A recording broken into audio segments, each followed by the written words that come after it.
కీర్తనలు 43. మరి దేవుని మందిరములో యూదా స్థానమునకు వచ్చుటకు దేవుని భక్తుడు ఆశపడుచున్నాడు. సంతోషముతో దేవుణ్ణి సేవించేదనని తీర్మానము చేశాను. మరి కీర్తనలు 43. దేవా, నాకు న్యాయము తీర్చుము, భక్తి లేని జనముతో నా పక్షమున వ్యాజ్యమాడము. కపటము కలిగి దౌర్జన్యము చేయవారి చేతిలో నుండి నీవు నన్ను విడిపించుదువు. దేవా, నాకు న్యాయము తీర్చుము. చూడండి, దేవుడు మరి ఈ లోకంలో మనందరికీ తెలుసు, ఈ లోకములో చాలా మరి అన్యాయము కానీ అక్రమము కానీ మరి చాలా చెలరేగిపోతున్న దినాలు. మరి దేవుని రాకడ మరి సమీపిస్తున్నప్పుడు ఇంకా మరి ఈ లోకంలో అన్యాయం అన్నది చాలా ఎక్కువగా జరుగుతూ ఉంటుంది. దేవుని యొక్క వాక్యాన్ని అనుసరించి నడుస్తున్న వారు చాలా మంది కూడా మరి అన్యాయం చేయబడుతూ మరి ఉండేవారిగా ఉంటున్నారు. మరి అటువంటి స్థితిలో ఉంటున్న మనందరికీ కూడా మరి ఈ దినం కాకపోతే రేపటి దినాన లేకపోతే ఇంకెప్పుడో మరి మీ జీవితంలో కూడా అటువంటి స్థితి రావచ్చు. అన్యాయము చేయబడిన స్థితి, మీరు ఏదైతే చేయలేదో మరి అది చేశారని మీ మీద అపనిందలు మరి ఇటువంటివి మీరు ఎదుర్కోవచ్చు. మరి మీ యొక్క వర్క్ ప్లేస్లో మీకు వ్యతిరేకంగా మనుషులు ప్రేరేపింపబడవచ్చు. మీకు వ్యతిరేకంగా మనుషులు ఎన్నో మరి మిమ్మల్ని బాధ పెడుతూ ఉండొచ్చు. మరి అదే మరి మీ స్కూల్స్లో ఒకవేళ మరి మీ టీచర్స్ మరి ఎందుకో తెలియదు కానీ మీ మీదనే ఎక్కువగా మరి వారు కఠినంగా ఉండొచ్చు. మీకే మరి మీ మీద మరి స్ట్రిక్ట్గా ఉండొచ్చు, స్ట్రిక్ట్గా పేపర్ దిద్దొచ్చు. మీ విషయంలో అన్యాయంగా మరి మీకు మార్క్స్ కానీ ఏమన్నా రావచ్చు. ఇట్లాగా రకరకాల అన్యాయమైన మరి పరిస్థితి మన జీవితంలో మనందరం కూడా ఖచ్చితంగా కూడా మనము ఎదుర్కొంటాం. కానీ అటువంటి అన్యాయకరమైన స్థితిలో అన్యాయమైన పరిస్థితుల్లో మనము గుర్తుంచుకోవాల్సిన విషయం ఏంటంటే, దేవుడు న్యాయకర్త. He is a righteous judge. దేవుడు పరలోక రాజ్యంలో ఆయన న్యాయాధిపతిగా ఉంటూ మరి భూమి మీద తన ప్రజలు అన్యాయం చేయబడుతుంటే మరి దేవుడు వారు మొరపెట్టినప్పుడు దేవుడు ఖచ్చితంగా కూడా దేవుడు మరి న్యాయంను చేకూరుస్తారు వారి విషయాలు. అయితే ఈ అన్యాయం చేయబడుతున్న దేవుని ప్రజలు దేవుడు ఊరికనే నాకు అన్యాయం చేయబడింది, నేను ఇంకా కృంగిపోతున్నాను అని డిప్రెషన్లో, డిస్కరేజ్మెంట్లో మనం ఉండి ఇంకా నాకు ఇంకేముంది నాకు జీవితం అన్నట్లుగా మనము ఆ విధంగా ఆలోచించకూడదు. కానీ ఎవరైతే అన్యాయం చేయబడుతున్నారో, మీరు చేయని వాటికి మరి చేయని మరి మీ మీద నేరారోపణ చేస్తున్నారేమో, మీ మీద నిందలు వేస్తున్నారేమో, కానీ ఎటువంటి పరిస్థితి అయినా మీరు అన్యాయం చేయబడుతున్నారు. అయితే దేవుడు మరి మనందరినీ కూడా గుర్తుంచుకోవాలి మరి అంటున్న విషయం ఏంటంటే, దేవుడు న్యాయాధిపతి. ఆయన పరలోకంలో న్యాయం మనకు చేకూర్చడానికే దేవుడు he is sitting on the throne. మనము ఆ హెవెన్లీ కోర్ట్స్కి వెళ్ళి దేవుని సన్నిధిలో, దేవా నాకు న్యాయాన్ని తీర్చుము అని దావీదు మహారాజు మొరపెట్టిన విధంగా మనం మొరపెట్టాలి. అంతేగాని మొరపెట్టకుండా ఊరకనే నాకు అన్యాయం జరిగింది అని కృంగిపోవడము అని కృంగుదలలో మనం ప్రార్థించాలి. ఆ కృంగుదలలో ఏ విధంగా దావీదు మహారాజు ప్రార్థిస్తున్నాడు, అలా కృంగుదలలో మనందరం కూడా ప్రార్థించాలి. దేవుడు యేసుక్రీస్తు ప్రభువారు లూకా సువార్తలో 18వ అధ్యాయంలో దేవుడు ఈ యొక్క అంచె దినాల్లో మనందరము కూడా ఎవరైతే అన్యాయం చేయబడుతున్నారో, ఎందుకంటే అన్యాయం విస్తరిస్తుంది కాబట్టి, అన్యాయం చేయబడుతున్నప్పుడు మీరు ప్రార్థించండి, విసుకకు ప్రార్థించండి అని దేవుడు చెప్పారు యేసుక్రీస్తు ప్రభువారు. లూకా సువార్త 18వ అధ్యాయంలో వారు విసుకక నిత్యము ప్రార్థన చేయుచుండ వలెననుటకు ఆయన వారితో ఈ ఉపమానం చెప్పాను. విసుకక ప్రార్థించాలి. ఎందుకంటే మనకు కూడా కొన్నిసార్లు ఏంటి ప్రభువా, ఎంత అన్యాయమా, ఎంత అక్రమమా, ఇంత ఘోరమా అని మనము కృంగిపోతూ ఉంటాం. అయితే దేవుడు అన్నారు యేసుక్రీస్తు ప్రభువారు ఇటువంటి పరిస్థితుల్లో మీరు ఏం చేయాలంటే విసుకక ప్రార్థించాలి. You should not give up. You should not be, మీరు డిస్కరేజ్ అవుతున్నారు, ఇంకా కృంగిపోయి ఇంకా నేను ప్రార్థించను, ఇంకా దేవునికి మొరపెట్టను, ఇంకా ఎందుకు దేవుడు ఈ విధంగా మౌనంగా ఉంటున్నాడు, ఎందుకు నా ప్రార్థనకి లక్షణము చేయట్లేదు కాబట్టి నేను ఇంకా ప్రార్థించడం ఆపేస్తాను అని ఆ విధంగా మనం ఆలోచించకూడదు. దేవుడు అంటున్నారు 2వ వచనం, దేవునికి భయపడకయో మనుషులను లక్ష్య పెట్టకయో నుండి ఒక న్యాయాధిపతి ఒక పట్టణంలో నుండెను. ఆ పట్టణంలో ఒక విధవరాలును ఉండెను. ఆమె అతని యొద్దకు తరచుగా వచ్చి నా ప్రతివాదికిని నాకు న్యాయము తీర్చమని అడుగుచూ వచ్చెను గాని అతడు కొంతకాలం ఒప్పకపోయెను.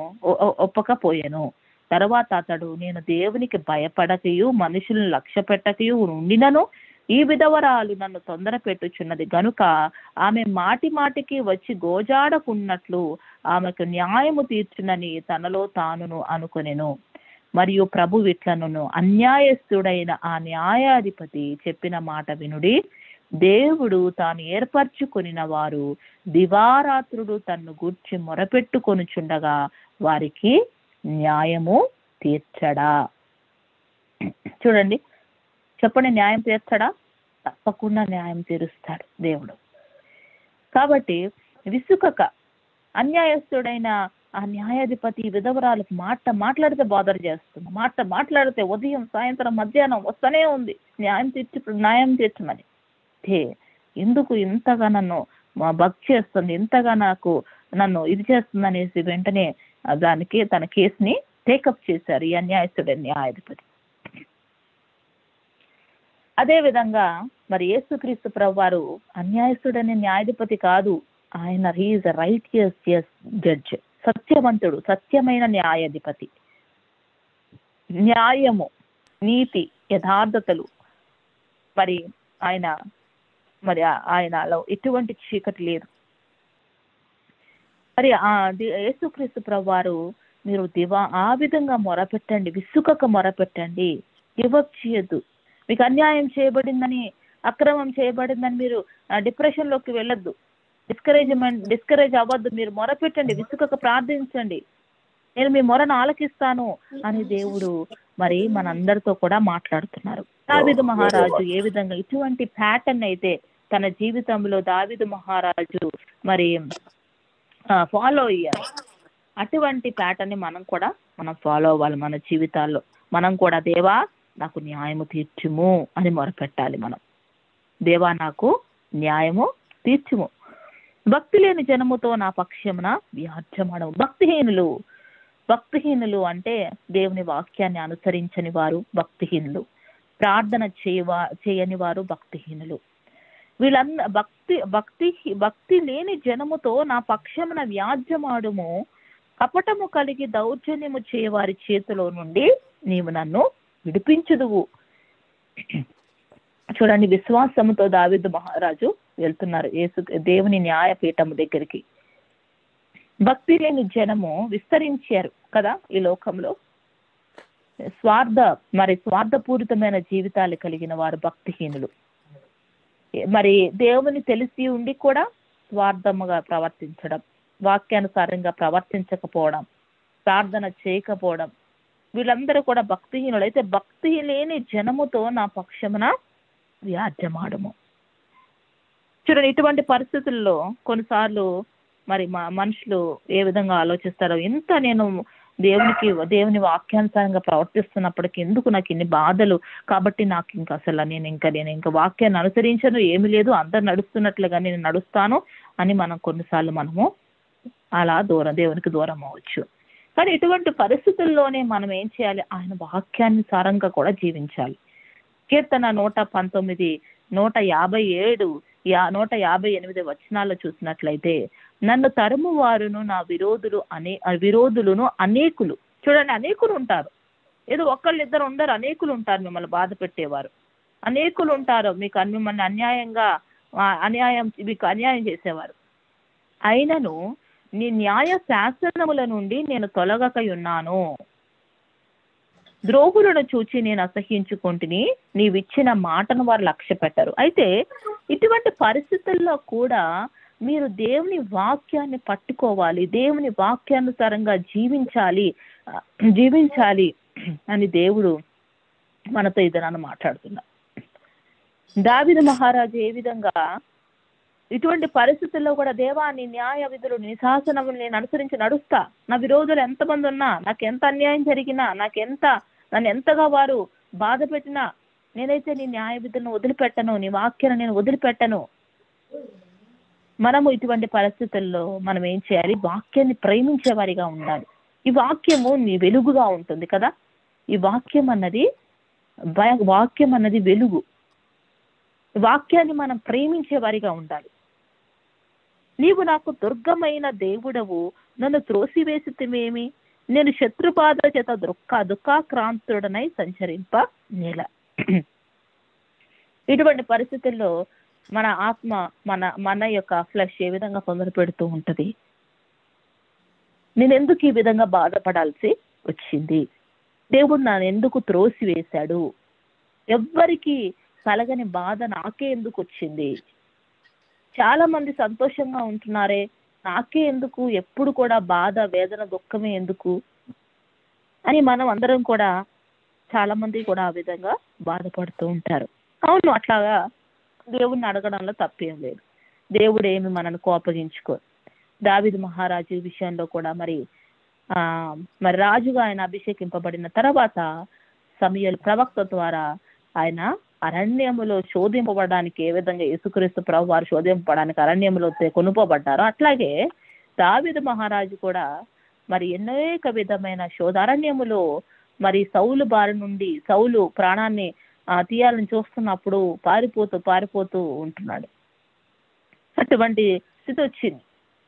ఇదేంటి, రాజుగా అభిషేకించాలని సంతోషపడితే నాకెందుకు ఇటువంటి పరిస్థితి వచ్చింది, నాకెందుకు ఇంత దుఃఖం వచ్చింది అని బాధపడుతున్నాడు. బాధపడడంలో తప్పేం లేదు. మనం బాధపడితే దేవుడు ఏమి మనల్ని కోపగించుకోదు. ఎందుకంటే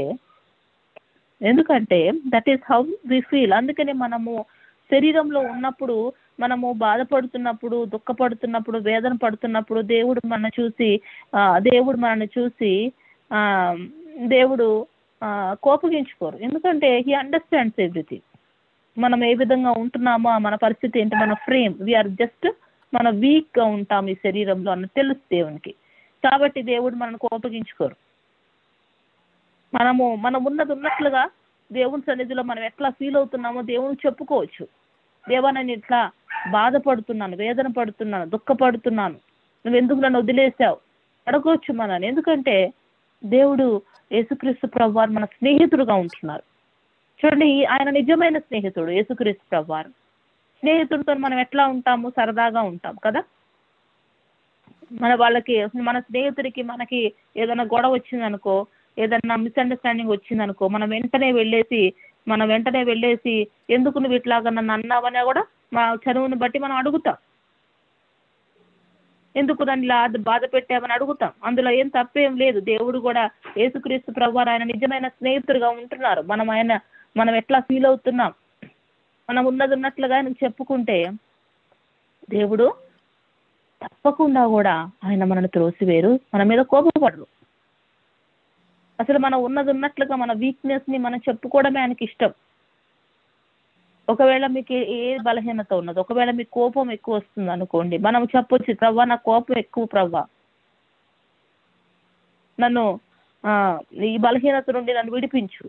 లేకపోతే మీరు ఎక్కువగా ఓవర్ ఈటింగ్ హ్యాబిట్ ఉందనుకో, దేవా నేను ఓవర్ ఈటింగ్ చేస్తున్నాను, నాకు తెలుసు తప్పని, నా ఈ వీక్నెస్ నన్ను విడిపించు. దేవుడు అట్లాగా మన బలహీనతలు మనం చెప్తున్నప్పుడు, లేకపోతే దేవుడు అందులో మనకి బలాన్ని దయచేసే దేవుడుగా ఉంటున్నారు. ఆయన కృపను మన ఎడల విస్తరింపజేసే దేవుడుగా ఉంటున్నారు. చూడండి, నీ వెలుగును నీ సత్యమును బయలుదేర చేయము, అవి నాకు త్రోవ చూపును, అవి నీ పరిశుద్ధ పర్వతమునకును నీ నివాస స్థలమునకును నన్ను తోడుకొని వచ్చును. చూడండి, ఈ యొక్క భయంకరమైన చీకటి లోకంలో ఒకటి మనని కాపాడేది ఏంటంటే ఆయన వెలుగు, ఆయన సత్యము. వెలుగు అంటే ఏంటి? వెలుగు అంటే ఆయన వాక్యము వెలుగు. ఆ తర్వాత సత్యం అంటే ఏంటి? నేనే మార్గము, సత్యము, జీవము. ఎవరి గురించి? యేసుక్రీస్తు ప్రభువారు. సో వెలుగంటే వాక్యము, సత్యం అంటే యేసుక్రీస్తు ప్రభువారు. ఆ సత్యమును, ఆ వెలుగును మనము గట్టిగా పట్టుకోవాలి.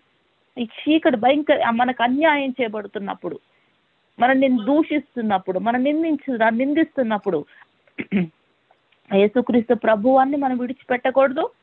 అదే విధంగా ఆయన వాక్యాన్ని కూడా మనము విడిచిపెట్టకూడదు. నీ వాక్యము నా పాదముకు దీపము, నా త్రోవకు వెలుగై ఉన్నది అని దేవుని వాక్యం సెలవిస్తుంది కదా. నీ వాక్యము నా పాదములకు దీపము. మేము నా చిన్న వయసులో నేను చదువుకున్న టైంలో దాదాపు ఫస్ట్ నుంచి 10th వరకు కూడా తెలంగాణ ప్రాంతంలో మేము ఉండేవాళ్ళం. అక్కడ కోల్ మైన్స్ ఉంటాయి. అంటే కోల్ మైన్స్ బెల్ట్ అన్నమాట, అది తెలంగాణ ప్రాంతం. అందులో ఉండేవాళ్ళం అక్కడ. మా ఫాదర్ అక్కడ డాక్టర్ గా పనిచేశారు ఆ యొక్క కోల్ మైన్స్ లో. ఆ కోల్ మైన్స్ కి మేము కూడా సరదాగా వెళ్ళేవాళ్ళం. మేము ఎప్పుడన్నా హాలిడేస్ ఉన్నప్పుడు అక్కడికి వెళ్ళేవాళ్ళం. అక్కడ కోల్ మైన్స్ లో మైన్ అంటే తెలుసు కదా మీకు, డీప్ గా ఉంటది, అది చీకటిగా ఉంటది. ఆ కోల్ మైన్స్ వర్కర్స్ ఏం చేస్తారు అంటే వాళ్ళు హెల్మెట్ పెట్టుకుంటారు. ఆ హెల్మెట్ పైన ఒక హెల్మెట్ చుట్టూరు కూడా ఒక ల్యాంప్ ఉంటది. సో ఆ లైట్ తోని డార్క్ మైన్స్ లో వాళ్ళు వెళ్తూ ఉంటారు. ఆ లైట్ వాళ్ళకి అక్కడ డార్క్ గా ఉంటది. ఒక టార్చ్ లైట్ పెట్టుకుంటారు, హెల్మెట్ కి లైట్ ఉంటది. సో ఆ లైట్ ఏం చేస్తుంది, వాళ్ళకి త్రోవ చూపిస్తూ ఉంటది. ఎక్కడికి వెళ్ళలేకపోతే, లైట్ లేకపోతే ఎట్లాగా డార్క్ లోపల వెళ్ళడానికి కష్టం. అట్లాగే మన జీవితాల్లో కూడా ఆ హెల్మెట్, నీ వాక్యము నా పాదములకు దీపము, నా త్రోవకు వెలుగు. మనం ఎటువంటి పరిస్థితుల్లో అయినా కూడా గుర్తుపెట్టుకోవాల్సిన విషయం ఏంటంటే, మనము వాక్యాన్ని విడిచిపెట్టకూడదు. వాక్యం మనకు వెలుగు. వాక్యము మనం అనుసరించడం మానకూడదు. మన కష్టాలు వచ్చాయని, నష్టాలు వచ్చాయని, మరి అన్యాయం జరిగిందని, లేకపోతే మనకి జీవితంలో మరి ఎన్నో నిరాశలు మనం ఎదుర్కొంటున్నామని మన వాక్యాన్ని విడిచిపెట్టి లోకానుసారంగా మనం జీవించడానికి వెళ్ళకూడదు. ఎందుకంటే ఈ అంత్య దినాల్లో చీకటి ఇంక్రీజ్ అవబోతుంది, అన్యాయం ఇంక్రీజ్ అవబోతుంది. అయితే మీరు అన్యాయం ఇంక్రీజ్ అవుతుందని మీరు కూడా నిలవెచ్చని స్థితిలోకి వెళ్తారా? కాదు. మనము మండేవారిగా ఉండాలి. మనం వాక్యాన్ని అనుసరించి నడిచే వారంగా ఉండాలి. నీ వెలుగును, నీ సత్యమును బయలుదేరజేయము. చూడండి, దేవుడు వెలుగు సత్యమును బయలుదేర చేయాలి. మనం అన్యాయం చేయబడుతుంటే దేవుడే మనము చేసింది కరెక్ట్ అన్నది దేవుడి వెలుగులోకి తీసుకురావాలి కదా. చూడండి, యోసేపు విషయంలో మనం చూసినట్లయితే, మరి పోతిఫర్ వాళ్ళ భార్య మరి ఏ విధంగా అన్యాయంగా యోసేపు మీద నింద మోపి అతన్ని చెరసాలకు అప్పగిచ్చింది. అయితే దేవుడు దాన్ని లైట్లోనికి తీసుకొని వచ్చాడు. ఎట్లా లైట్లోనికి తీసుకొచ్చాడు చూడండి. యోసేపు అట్లా అన్యాయం చేయబడినా కూడా ఆ చెరసాల్లో దేవుని వాక్యం ఇంకెందుకు నేను అనుసరించాలి, నాకు చిన్నప్పటి నుంచి నాకు ఎవరున్నారు, నాకు తల్లున్నారా, తండ్రి ఉన్నారా, తండ్రి కూడా నాతో ఇప్పుడు లేడు, తల్లి చిన్నప్పుడే చనిపోయింది, నేనేమో దేవుని వాక్యాన్ని ఎంత చక్కగా అనుసరించి నడుస్తుంటే ఎందుకు నాకు ఈ జీవితంలో ఇన్ని కష్టాలు నష్టాలు, ఇంక నేను దేవుని వాక్యం వద్దు, నాకు దేవుడు వద్దు అని వదిలిపెట్టేసి గమ్మున కూర్చోలేదు. నాకు తెలిసి యోసేపు కూడా ఈ విధంగా ప్రార్థించుంటాడు చెరసాల్లో నుండి, నీ వెలుగును, నీ సత్యమును బయలుదేరజేయము. ప్రభువా, బ్రింగ్ జస్టిస్ టు మీ. మీరు లైట్లోనికి తీసుకురండి. చూడండి, దేవుడు మన దేవుణ్ణి మనం అడిగినప్పుడు, మన చేతుల్లోనికి మనం తీసుకోకుండా మనకు అన్యాయం చేయబడినప్పుడు, చాలా మంది వారి జీవితాలు అన్యాయం చేయబడినప్పుడు ఎక్కడికి వెళ్తున్నారంటే కోర్టుకి వెళ్తున్నారు. కోర్టుకి వెళ్ళడం అన్నది మనకి జస్ట్ జ్యుడిషియల్ సిస్టమ్ ఉన్నదా కాబట్టి వెళ్ళడంలో తప్పు లేదు. కానీ దేవుడు ఏమనుకుంటున్నాడు అంటే, దేవుడు మనకి ఆయన దగ్గరికి వెళ్ళమంటున్నాడు. First we have to go to him, last lord, be at his presence, be at his feet. మనం అడగాలి, దేవా నీ వెలుగును సత్యమును బయలుదేరజేయము, నాకు త్రోవ చూపించుము, నువ్వు నన్ను వెలుగులోనికి తీసుకురా, నేను చేసింది నాకు ఎట్లా అన్యాయం చేయబడిందో, నేను ఎందుకు ఇటువంటి శిక్ష అనుభవించాల్సి వస్తుంది, నేను చేయని తప్పుకు నేను ఎందుకు ఇట్లా బాధపడాల్సి వస్తుంది, ప్రభా నువ్వు వెలుగులోనికి తీసుకురా. మరి యోసేపు విషయంలో దేవుడు ఎంత అద్భుతంగా యోసేపుని చెరసాలలో విడిపించారండి. అది దేవుడు చేసిన కార్యమే తప్పితే ఇంకేంటి చెప్పండి. ఆ తర్వాత చూడండి, సరే ఏదో ఆ జనరేషన్ లో దేవుడు యోసేపుని మరి వెలుగులోనికి తీసుకొని వచ్చి ఆ జనరేషన్ లో దేవుడు వెలిగించి ఆపేశాడా? అంతవరకు ఆగాడా దేవుడు? అంతవరకు ఆగలేదండి. ప్రతి తరములో కూడా, ఎవ్రీ జనరేషన్ లో కూడా they have to know that యోసేపు న్యాయంగా జీవించాడు, వాక్యానుసారంగా జీవించాడు. ఎన్ని కష్టము, నష్టము, వేదన, దుఃఖము కలిగినా కూడా యోసేపు దేవుణ్ణి విడిచిపెట్టలేదు అని ప్రతి జనరేషన్ లో కూడా యోసేపుని ఒక నీతిమంతుడిగా దేవుడు నిలబెట్టుకున్న గొప్ప దేవుడుగా ఉంటున్నాడు. చూడండి, అలాగే మన జీవితాల్లో కూడా వాక్యాన్ని అనుసరించండి, వాక్యానుసారంగా జీవించండి. ఎన్ని కష్టాలు, ఎన్ని నష్టాలు, ఎన్ని వేదన, ఎంత దుఃఖం కలిగినా కూడా దేవుని విడిచిపెట్టద్దు, వాక్యాన్ని విడిచిపెట్టద్దు, వెలుగుని విడిచిపెట్టద్దు, సత్యమని విడిచిపెట్టద్దు. దేవుడు తప్పకుండా కూడా is going to bring everything to light one day. అవి నాకు త్రోవ చూపును, అవి నీ పరిశుద్ధ పర్వతమునకు. చూడండి, కేవలం ఈ భూమి మీద మాత్రమే కాదు, కానీ ఆ దేవుని పరిశుద్ధ పర్వతమునకు, ఆ యొక్క సియోను పర్వతానికి, దేవుడు నివసించే స్థలానికి దేవుడు మనల్ని తోడుకొని వెళతాడు. మనకి అన్యాయం చేయబడిందని మనము బిటర్నెస్ మన హృదయంలో ఉంచుకొని, లేకపోతే అన్ఫర్గివింగ్ స్పిరిట్ మన హృదయంలో ఉంచుకొని దేవునికి విరోధముగా దేవుని యొక్క సహవాసాన్ని కోల్పోయి ఆ విధంగా మనము వెళ్ళకూడదు. కానీ మనం ఆయన వాక్యానుసారంగా వారిని క్షమిస్తూ, దేవా నేను చేసింది రైట్ అని నీవు నిరూపించండి అనేసి మనం అడిగినప్పుడు దేవుడు మన జీవితాల్లో మరి అలా వెలుగులోనే తీసుకురావడమే కాదు, అపరిశుద్ధ పర్వతమునకు మనం వెళతాము. అపరిశుద్ధ పర్వతంలో నివసించే వారు ఎవరున్నారండి? ఇట్లాంటి వారే, యోసేపు లాంటి వారే, దేవుని పరిశుద్ధ పర్వతమందు నివసించేవారు, దేవుని వాక్యానుసారంగా జీవించేవారు. చూడండి, అయితే దావీదు మహారాజుకి ఖచ్చితంగా తెలిసి ఏంటంటే, దేవుడు తప్పకుండా కూడా తను పక్షాన న్యాయమును చేకూరుస్తాడు అని దావీదు మహారాజుకి ఖచ్చితంగా తెలుసు.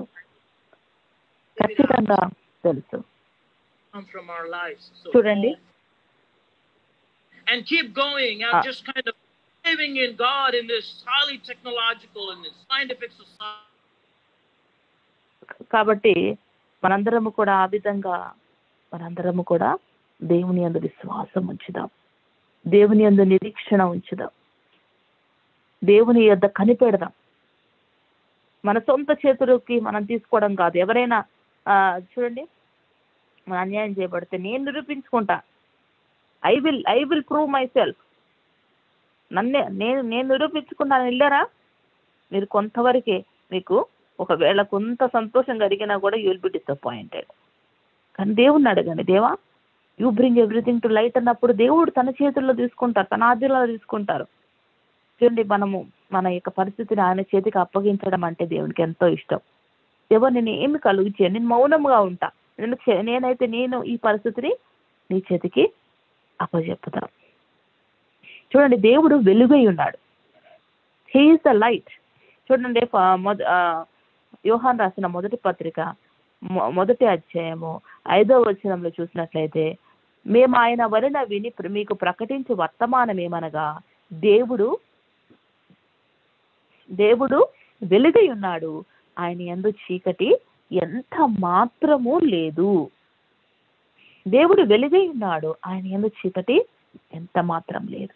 ఇంకోటి ఏంటంటే చూడండి, మనం కూడా వెలుగుగా ఉండడం అంటే ఇట్ డజంట్ యాక్చువల్లీ మీన్ ఏంటంటే మనము ఏ తప్పు చేయకుండా అసలు వెలుగ్గా పర్ఫెక్ట్గా మరి మనము ఆ విధంగా ఉండాలని కాదు. ఎందుకంటే ప్రతి దినము కూడా మనం ఏదో ఒక తప్పిదాలు మనం చేస్తూనే ఉంటాం కదా. అయితే దేవుడు ఏ విధంగా వెలుగ్గా మనం ఉండమంటున్నాడంటే, యోహాను రాసిన మొదటి పత్రిక 6:7 ఆయనతో కూడా సహవాసము గలవారని చెప్పుకొని చీకట్లో నడిచిన యెడల మనం అబద్ధం ఆడొచ్చు, సత్యమును జరిగింపక కుందుము. అయితే ఆయన వెలుగులోనున్న ప్రకారము మనమును వెలుగులో నడిచిన యెడల మనం అన్యున సహవాసము గలవారమై ఉందము. అప్పుడు ఆయన కుమారుడైన యేసు రక్తం ప్రతి పాపము నుండి మనల్ని కడుగుతుంది. మరి ఇక్కడ చూసినట్లయితే దేవుడు ఆయనతో కూడా సహవాసము గలవారమని చెప్పుకొని చీకట్లో నడిచిన యెడల, చూడండి దేవుడు ఏమంటున్నాడు, మీ సహోదరుని ప్రేమంపని ప్రతి ఒక్కరు కూడా చీకట్లో ఉన్నాడు అంటున్నాడు దేవుడు. చూడండి, ఎట్లా మనం వెలుగులో ఉండే వరంగా ఉంటున్నామంటే, first of all we have to acknowledge our faults. మనం వెంటనే మనం బలహీనతను ఒప్పుకోవాలి. ఇప్పుడు నేను ప్యూర్ని, నేను అసలు ఎటువంటి తప్పు చేయను, అట్లాంటి వాళ్ళకంటే కూడా ఎవరిని దేవుడు లక్ష్యపడతారంటే వెంటనే వారు తప్పులు ఒప్పుకునేవారు, వెంటనే సహోదరులతో ఐక్యతతో కలిగి ఉండేవాళ్ళు, మంచి ఫెలోషిప్తో. చూడండి, మనము దేవుడితో మంచి సహవాసం కలిగి ఉండాలి, అట్లాగే మన సహోదరులతో కూడా మంచి సహవాసం కలిగి ఉండాలి. సహోదరులు ద్వేషించే వారిగా మనం ఉండకూడదు. చూడండి, అట్లాగా మనందరము కూడా మరి యేసుక్రీస్తు ప్రభు వారు కూడా చూసినట్లయితే మరి తన అప్పగింపబోతున్నాడని తెలుసు యూదా ఇస్కరియోత్. అయినప్పటికీ కూడా యూదా ఇస్కరియోత్ పాదాలు అడిగారంటే అసలు నిజంగా అంటే ఆయన ఎటువంటి మాదిరిని మనకు చూపించున్నారో ఒకసారి మనం ఆలోచిద్దాం. అంటే ఈయన వల్ల అన్యాయంగా నన్ను అప్పగించబోతున్నారు సిలువకని తెలిసినప్పటికీ కూడా యేసుక్రీస్తు ప్రభు వారు అంటే ఆయన ఎట్లా ఎగ్జాంపుల్గా ఉన్నారు. ఎందుకంటే ఆయన నిజంగా వెలుగ్గా ఉన్నారు. ఈ లోకంలో ఉన్నంత కాలం కూడా యేసుక్రీస్తు ప్రభు వారు వెలుగ్గా ఉంటూ అటువంటి ఎగ్జాంపుల్స్ మనకు చూపిస్తూ ఉన్నారు. అట్లాగే మన సహోదరులతో అన్యూనమైన సహవాసం కలిగి ఉండాలి. మన సహోదరులను ద్వేషించకూడదు. మన సహోదరులను ద్వేషించినట్లయితే మనము ఇంకా చీకట్లో ఉన్నట్లే అని దేవుని వాక్యం సెలవిస్తుంది. మనం చీకట్లో ఉంటే ఎట్లాగా మనం దేవుని యొక్క ఎగ్జాంపుల్ని మనం చూపించగలుగుతాం ఈ లోకానికి, చెప్పండి. కాబట్టి we have to have good fellowship with God and also with our neighbors. So ఇటువంటి మనస్పర్ధలు ఏమన్నా వచ్చినప్పుడు మనం వెంటనే మళ్ళా ఆ యొక్క ఫెలోషిప్ని మనం రెస్టోర్ చేసుకుంటూ ఉండడానికి ప్రయత్నిస్తూనే ఉండాలి మనం. ఎందుకంటే మనం సహోదరుల్ని ప్రేమించాలి, అప్పుడే మనం వెలుగులో ఉన్న వారముగా ఉంటున్నాం. చూడండి, ఆ విధంగా మనందరము కూడా ఉండాలి. 4వ వచనం, అప్పుడు నేను దేవుని బలిపీఠం వద్దకు నాకు ఆనంద సంతోషములు కలుగజేయ దేవుని వద్దకు చేరెదను. ఎప్పుడు చేరతాము? చూడండి, మన విషయంలో దేవుడు మనం అన్యాయం చేయబడినప్పుడు దేవుడు దాన్ని మళ్ళా ప్రూవ్ చేశారు అనుకోండి, అప్పుడు మనకి ఎంత సంతోషంగా ఉంటది.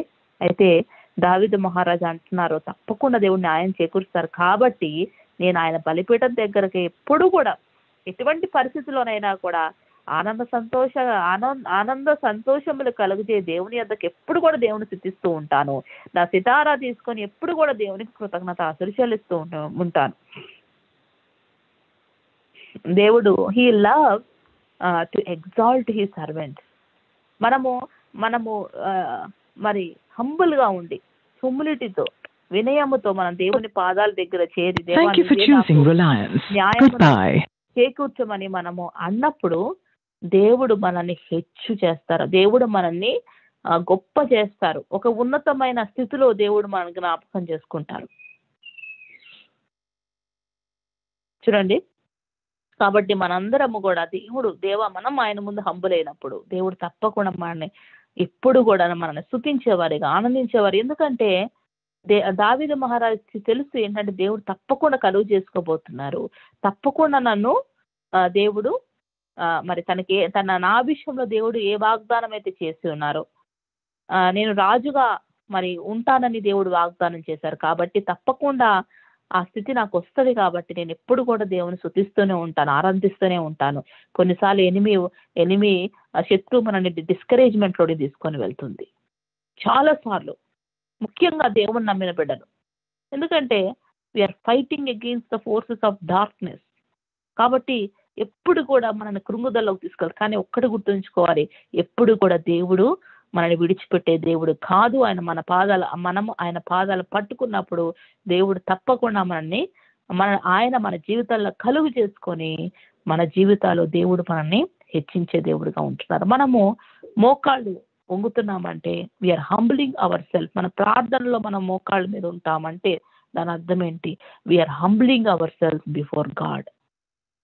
Everyone who humbles before God, God will exalt them in due time.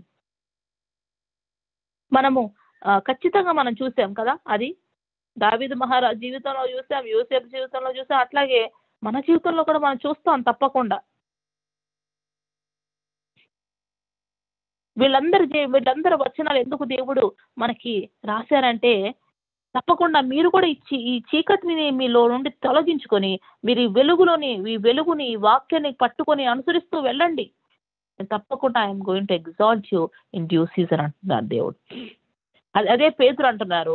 పేతురు రాసిన 2వ పత్రిక 1వ అధ్యాయం 19వ వచనంలో, మరియు ఇంతకంటే స్థిరమైన ప్రవచన వాక్యం మనకున్నది, తెల్లవారి వేకువ చుక్క మీ హృదయంలో ఉదయించు వరకు ఆ వాక్యము చీకటి గల చోటున వెలిగించు దీపమైనట్టున్నది, దాని యందు మీరు లక్ష్యం ఉంచిన యెడల మీకు మేలు. ప్రవచన వాక్యం అంటే చూడండి, వీళ్ళన్నీ కూడా అందరి జీవితాల్లో దేవుడు ఎటువంటి ప్రవచన వాక్యం అయితే ఇచ్చి ఉన్నారో, దావీదు మహారాజుకి ఇచ్చిన ప్రవచనం, నువ్వు రాజు అవబోతున్నావు. ఓకే, యోసేపు విషయంలో దేవుడు ఇచ్చిన ప్రవచనం ఏంటి? నువ్వు మీ సహోదరుల కంటే నువ్వు ఘనముగా ఉండి, నువ్వు అంతేకాదు నేను ఐగుప్తులోనే నిన్ను హెచ్చించబోతున్నాను అని దేవుడు ఒక మంచి దర్శనాన్ని, ఒక మంచి ప్రవచన వాక్యాన్ని ఇచ్చారు. ఆ ప్రవచన వాక్యాన్ని వాళ్ళందరూ కూడా ఎట్లాగైతే ఆ దేవుని వాక్యాన్ని అట్లా పట్టుకొని ఆయన వాక్యానుసారంగా జీవిస్తూ ఆ వెలుగులో వెళుతూ ఏ విధంగా ఉన్నప్పుడు దేవుడు ఖచ్చితంగా వారి జీవితాల్లో దేవుడు ఇచ్చిన ఆ యొక్క ప్రవచనాన్ని దేవుడు ఏ విధంగా స్థిరపరిచారో, అట్లాగే మీ జీవితాల్లో, నా జీవితాల్లో కూడా దేవుడు ఏ ప్రవచన వాక్యం అయితే దేవుడు మరి మనకి ఇచ్చి ఉన్నారో తప్పకుండా అది మన జీవితంలో స్థిరపరచబోతున్నారు. ఎందుకు మీరు ఇంత గొప్పగా మరి వీళ్ళందరూ ఎట్లాగా ఈ ప్రవచన వాక్యాన్ని వాళ్ళు పట్టుకున్నారు, ఆ చీకట్లో కూడా పట్టుకున్నారు, వదిలిపెట్టలేదు. అట్లాగే మీ జీవితాల్లో కూడా దేవుడు ఇచ్చిన ప్రవచన వాక్యాలు ఏవైతే ఉంటున్నాయో మీ జీవితం పట్ల దేవుడు మీరు పట్టుకోండి, అట్లా వదిలిపెట్టద్దు. చీకటి ఉంది కదా అని వదిలిపెట్టద్దు, చీకట్లో ఉన్నాం కదా అనేసి వదిలిపెట్టద్దు. కానీ ఆ వాక్యానుసారంగా జీవించడం అన్నది మనము వదిలిపెట్టకుండా వెళ్ళినప్పుడు దేవుడు తప్పకుండా వారి జీవితాల్లో ఎట్లాగ నెరవేరింది మనం చూసాం. కాబట్టి ఇంత స్థిరమైన ప్రవచన వాక్యం దేవుడు మన జీవితంలో ఒక వాగ్దానం ఇచ్చారంటే ఆ వాగ్దానాన్ని మనం పట్టుకోవాలి. చీకట్లో కూడా, ఇంపాసిబుల్ సిచ్యుయేషన్ లో కూడా మనం పట్టుకోవాలి, ఆ వాగ్దానాన్ని విడిచిపెట్టకూడదు. దేవుడు ఒకటి మా సియోను ప్రేయర్ లైన్ గురించి దేవుడు ఇచ్చిన వాగ్దానం, మరి మన యెషయాలో దేవుడు ఏమన్నారంటే, చూడము చీకటి జనములను కమ్ముచున్నది, కటిక చీకటి మరి భూమిని జనములను కమ్ముచుంటే యెహోవా మహిమ నీ మీద ఉదయించెను. చూడండి, రాజులు నీ యొక్క మహిమకు వస్తారని, జనములు నీ మహిమకు వస్తారు, నీ యొక్క మహిమను నేను మహింపరిచినప్పుడు వస్తారనేసి దేవుడు వాగ్దానం ఇచ్చారు. ఆ వాగ్దానము ఎట్లా ఇది నెరవేరేది? ఎట్లా? నేను ఎప్పుడు కూడా ఎక్కడికి వెళ్ళలేదు, ఎక్కడికి బయటకి నేను ఎప్పుడు ఎక్స్పోజ్ అవ్వలేదు, ఏ స్టేజ్ ఎక్కలేదు, పబ్లిక్ లో స్టేజ్ లో ఎప్పుడు పాట పాడలేదు, వర్షిప్ చేయలేదు, వాక్యం చెప్పలేదు. Okay, how it is possible? నేను ఒకటే అనుకున్నాను, వాట్ ఎవర్ గాడ్ ఈ ప్రామిస్ ఇచ్చారు కాబట్టి ఎన్నోసార్లు గివప్ చేయాల్సిన పరిస్థితులు వచ్చినప్పటికీ కూడా దేవుడు తన కృప చొప్పున దాన్ని పట్టుకోవడానికి దేవుడు నాకు శక్తిని ఇచ్చారు. కాబట్టి అటువంటిది మనం చూస్తున్నాము. ఈ యొక్క పాండమిక్ టైంలో మనకు తెలియని వాళ్ళు చాలా మంది రావడము, ఒక